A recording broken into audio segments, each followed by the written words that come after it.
Paiimbestigahan sa susunod na pagdinig ng Senado ang umano'y pagtatakip ni dating DPWH Secretary Manny Bonoan sa mga ghost flood control projects. Hinamon naman ni Senador Ping Lacson si Senadora Amy Marcos na maglapag ng mga ebidensya ang magdidiin kay dating House Speaker Martin Romualdez. Narito ang aking report.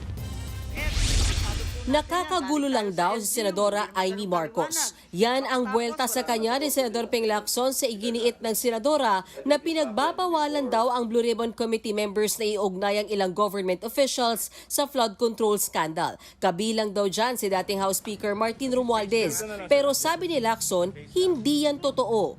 Wala talagang pagpipigil o pagbabawal na ginagawa, particularly ang chairman o sinong miyembro ng komite na nag-aatin ng hearing. Sino kami para magbawal sa kasamahan namin?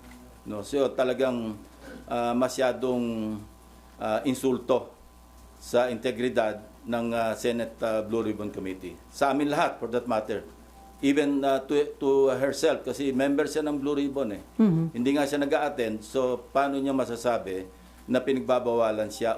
Dagdag pa ni Lacson, bukas ang komite kung may maipapakitang ebidensya si Senadora Amy laban kay Romualdez. Kung meron siya pinanghawakan, pumunta siya, kung gusto niya, bibigyan ko siya ng isang oras para ilahad-lahat yung kanyang ebidensya kung meron.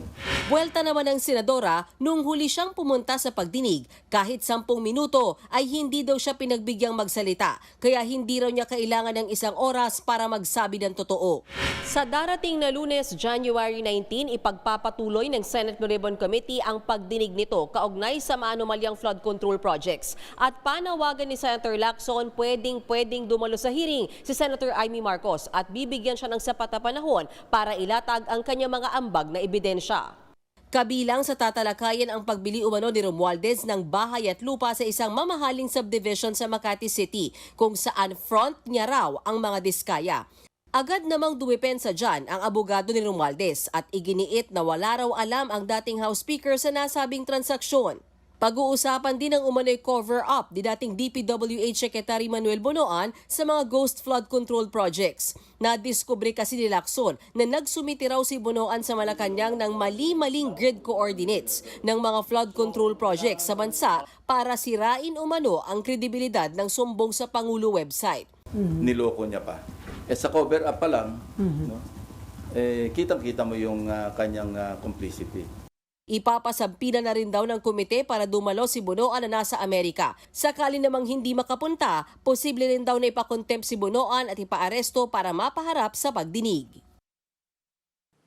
Mga kapatid, Mean Los Baños po, huwag magpahuli sa mga balita at impormasyong dapat ninyong malaman.